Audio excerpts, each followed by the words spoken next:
everyone, welcome back to 31 Days of Reading Proverbs with the Dominant Piece.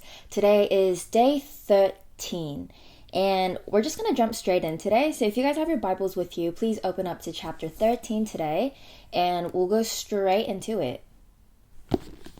Proverbs chapter 13, here we go. A wise son heeds his father's instruction, but a mocker does not respond to rebukes. From the fruit of their lips people enjoy good things, but the unfaithful have an appetite for violence. Those who guard their lips preserve their lives, but those who speak rashly will come to ruin. A sluggard's appetite is never filled, but the desires of the diligent are fully satisfied. The righteous hate what is false, but the wicked make themselves a stench and bring shame on themselves. Righteousness guards the person of integrity, but wickedness overthrows the sinner. One person pretends to be rich, yet has nothing. Another pretends to be poor, yet has great wealth. A person's riches may ransom their life, but the poor cannot respond to the threatening rebukes. The light of the righteous shines brightly, but the lamp of the wicked is snuffed out. Where there is strife, there is pride, but wisdom is found in those who take advice. Dishonest money dwindles away, but whoever gathers money little by little makes it grow. Hope deferred makes the heart sick, but a longing fulfilled is a tree of life. Whoever scorns instruction will pay for it, but whoever respects a command is rewarded. The teaching of the wise is a fountain of life, turning a person from the snares of death. Good judgment wins favor, but the way of the unfaithful leads to their destruction. All who are prudent act with knowledge, but fools expose their folly.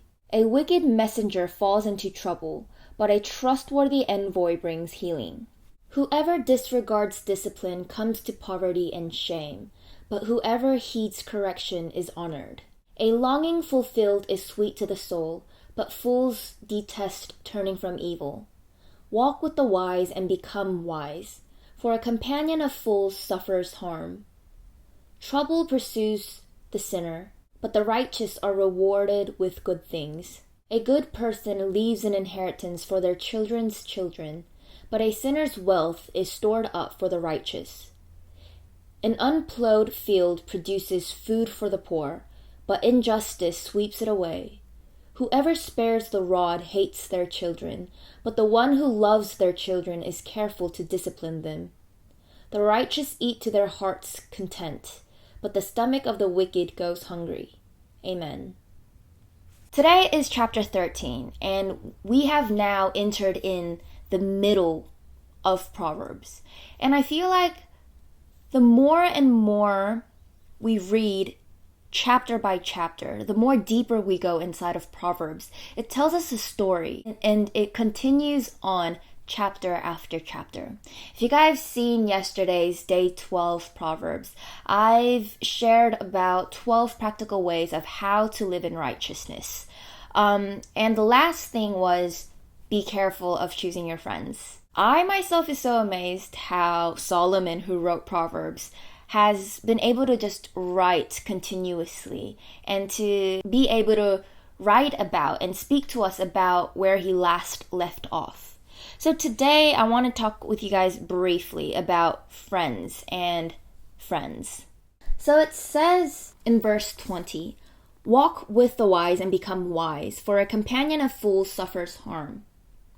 It tells us to walk with the wise. It tells us to choose good friends. As I said yesterday, whoever you surround yourself with, wherever you're surrounded by, and which situation you're surrounded in, it really does affect you a lot. No matter how much, no matter who you're with, no matter where you are, no matter how much the amount it is, it 100% affects you. And today, the Bible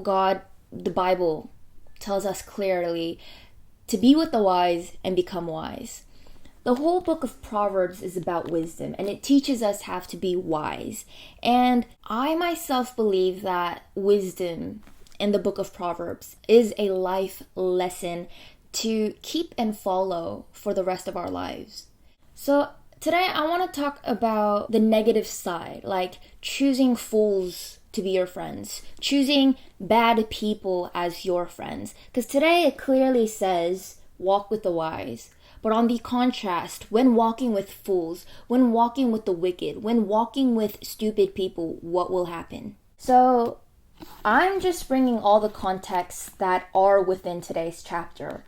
Sometimes I will borrow other Bible verses from other books, but yesterday and today, it's all from the book of Proverbs. In verse 21, it says, troubles follows the sinners. Troubles pursues the sinner. When we look at it in the easier standard version, it says, troubles follows sinners wherever they go.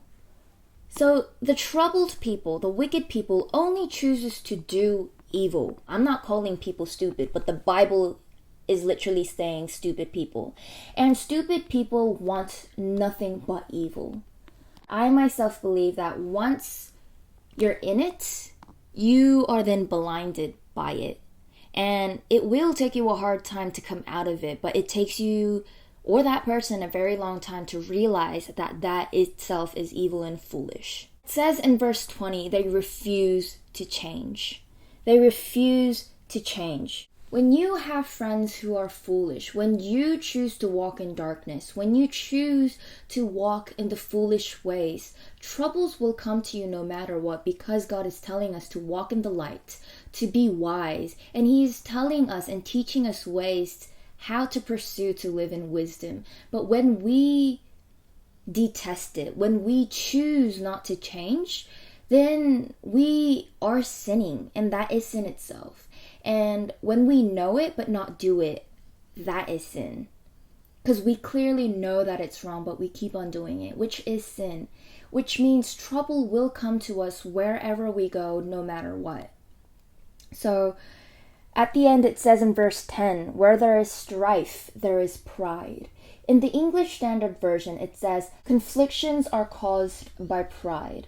So in other words, arguments, conflictions, fights, they are all caused because in the atmosphere there is pride going on.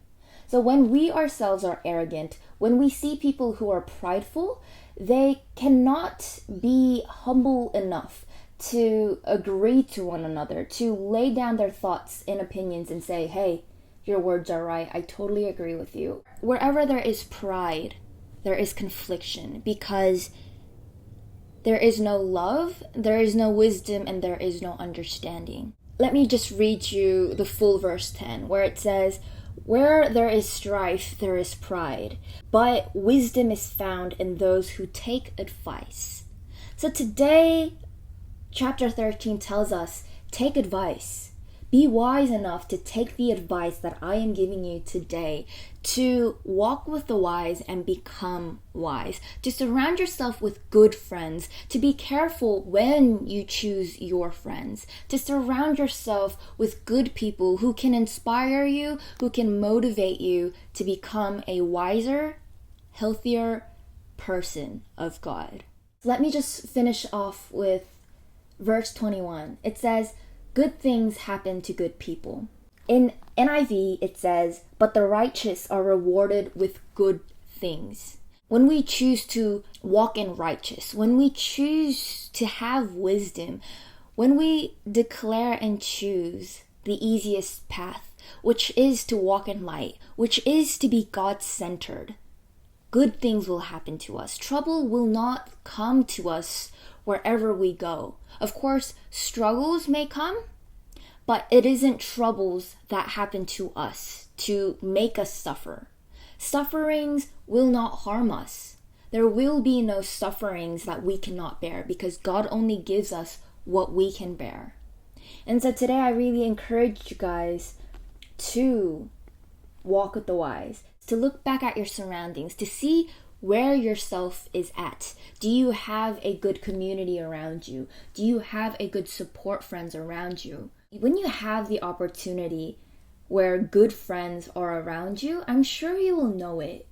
But I really encourage you guys to grasp that opportunity, because good friends don't come all the time. And there is a amount of time of patience that they can hold on to. So please do not be foolish, but be wise enough to choose careful of your friends. Anywho, that is it for tonight. I really bless that you guys will have a lovely night, and I'll see you guys tomorrow for chapter 14. Bless y'all. Bye.